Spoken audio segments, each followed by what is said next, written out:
Hello everyone, હું Mehul sir આપ સૌનું સ્વાગત કરું છું મારી ચેનલ ધ બ્રાઇટર્સ. તો આજના વિડીયો અંદર આપણે ડિપ્લોમા સેમેસ્ટર 2ના સબ્જેક્ટ મોડર્ન ફિઝિક્સની અંદર જીટીયુ એક્ઝામ માટેના જે ટોપ 25 મોસ્ટ આઈએમપી ક્વેશ્ચન છે એ જોઈશું. મોડર્ન ફિઝિક્સ જે છે એ સેમ 2ની અંદર ઇલેક્ટ્રિકલ, આઈટી, મેટ્રોલોજી, પાવર એન્જિનિયરિંગ્સ ઘણી બધી બ્રાન્ચની અંદર આવતો એક કોમન સબ્જેક્ટ છે. તો મે બી કોઈ બ્રાન્ચની અંદર સેમેસ્ટર 1ની અંદર જ મોડર્ન ફિઝિક્સ આવી ગયું હશે. સેમ 1માં હોય કે સેમ 2માં હોય, મોડર્ન ફિઝિક્સના આટલા જ મોસ્ટ આઈએમપી ક્વેશ્ચન છે જે તમારે તૈયાર કરવાના છે. મોડર્ન ફિઝિક્સના જીટીયુ પેપરની વાત કરી દઈએ તો પહેલાં 14 માર્ક્સના એમસીક્યુ આવવાના છે.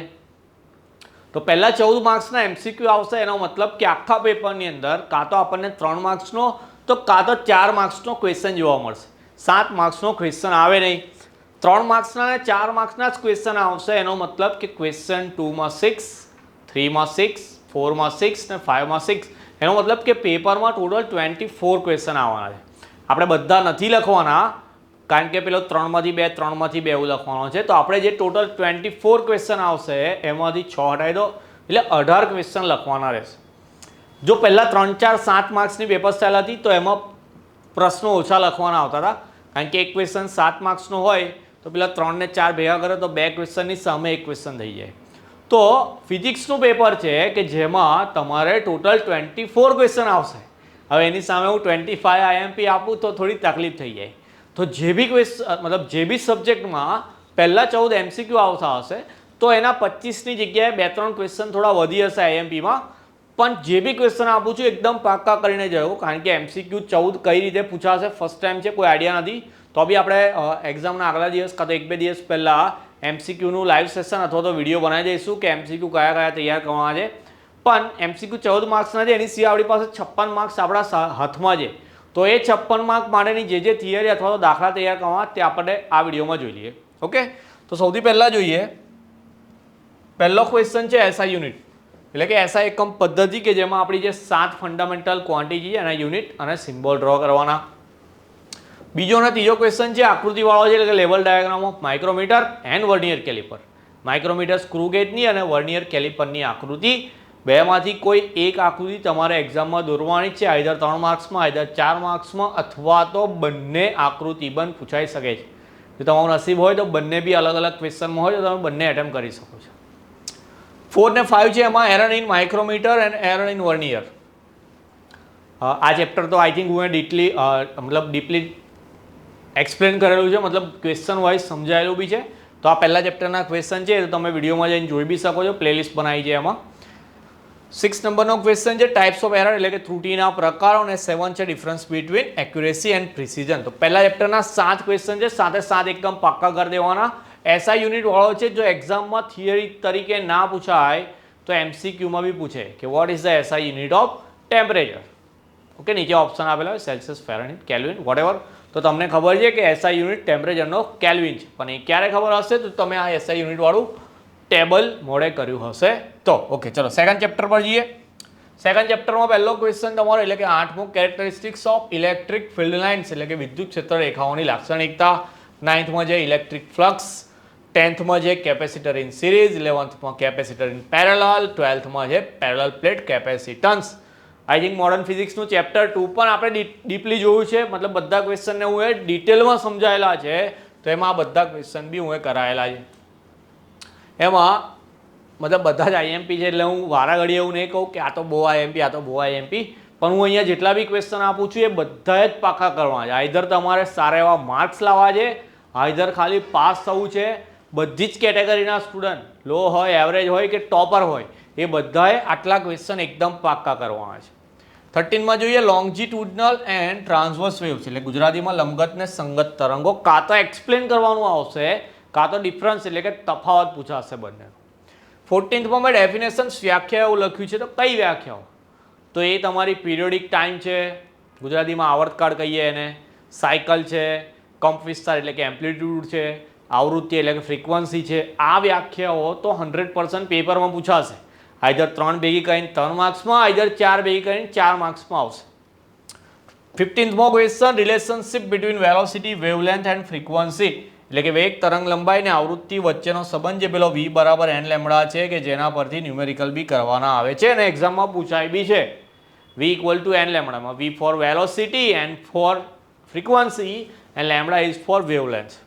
ઓકે 16 માં જે ફીઝો ઇલેક્ટ્રિક ટ્રાન્સડ્યુસર આકૃતિ સાથે તૈયાર કહું 4 માર્ક્સમાં પૂછાય અલ્ટ્રાસોનિક વેવ માટેનો જ છે પીઝો ઇલેક્ટ્રિક ટ્રાન્સડ્યુસર. 17th ને 18th માં જે characteristics and application of ultrasonic wave કાં તો બંને કાં તો બેમાંથી એક એક્ઝામમાં પૂછાઈ ગયો છે. ઓકે આવી રીતે કહો થોડું અલગ અલગ બોલું પેલું પૂછાશે જ આઈએમપી જેવું નહીં. હા બેમાંથી એક પૂછાઈ ગયો છે એવું કહું છું જીટીની એક્ઝામની અંદર. અલ્ટ્રાસોનિકના કાં તો ગુણધર્મો છે કાં તો ઉપયોગો છે જે પૂછાઈ ગયા છે એક્ઝામમાં. આવી રીતે કહું તો કેવું છોકરાઓ તૈયાર કરી દે. ઓકે ચાલો 19th જે difference between normal light and laser સામાન્ય પ્રકાશ જેમ કે મારી પાસે અત્યારે જે પડે છે નેચરલ લાઇટ અથવા તો નોર્મલ લાઇટ એનો અને લેઝર લાઇટ કે જે તમે પેલી બચપનમાં રમતા લેઝર લાઇટ એ બંને વચ્ચેનો ડિફરન્સ છે. 20th ક્વેશ્ચન છે characteristics of laser and application. Okay તો લેઝરના ગુણધર્મો અને ઉપયોગો તૈયાર કરવાના. 21 છે તમારો optical fibre and its application. તો અહીંયા જે 3 ક્વેશ્ચન છે એક અલ્ટ્રાસોનિકનો છે એક લેઝરનો છે અને એક ઓપ્ટિકલ ફાઇબરનો છે. અલ્ટ્રાસોનિકની તો વાત થઈ ગઈ એ તો પૂછાઈ ગયો છે પણ either laser either optical fibre આ બેમાંથી એક બી આવશે એક્ઝામમાં. આવી ગયું છે એવું કહું આવશે એવું નહીં. ઓકે ચાલો 22 છે advantages of optical fibre over coaxial cable. તો કોએક્સિયલ કેબલ કરતાં ઓપ્ટિકલ કેબલ વાપરવાના ફાયદા કયા છે ઓપ્ટિકલ ફાઇબર કેમ વાપરવાનો એક ક્વેશ્ચન છે. આગળ જોઈએ 23 છે conductor insulator and semi conductor. હવે અહીંયા આગળ લાસ્ટમાં થોડા ક્વેશ્ચન આ જે છે એ તમારું લાસ્ટ ચેપ્ટર જે છે 5મા નંબરનું આઈ થિંક તો 5મા નંબરના છે. હવે આ ચેપ્ટર પહેલાં ફિઝિક્સમાં નહોતું ફર્સ્ટ ટાઈમ આવ્યું છે જીટીયુની અંદર કે ફિઝિક્સની અંદર આ ચેપ્ટર એડ કરેલું છે તો એના હું વધારે ક્વેશ્ચન રાખેલા છે. વેઇટેજ બી વધારે આપ્યું છે એ લોકોએ તો નો ડાઉટ વધારે જ પૂછાશે. તો પહેલી વાર પેપર બને છે એટલે રિસ્ક નહીં લેતા એમાંથી આપણે થોડા વધારે ક્વેશ્ચન તૈયાર કરીશું. એમાં પહેલો જે આપણો conductor insulator and semi conductor ગુજરાતીમાં વાહક અવાહક ને અર્ધવાહકની વાત કરવાની છે બેન્ડ ગેપના આધારે અથવા તો એનર્જી ગેપના આધારે એ રીતનો ક્વેશ્ચન છે. P type N type semiconductor તૈયાર કરવાનું અને બીજી રીતે ઇન્સ્ટ્રિસ્ટિક્સ અને એક્સટેન્સ્ટ્રિક સેમી કંડક્ટર બી કહેવાય. ઓકે તો એ રીતે પૂછાય તો બી પી ટાઈપ એન ટાઈપ છે એટલે ગભરાવાનું નહીં.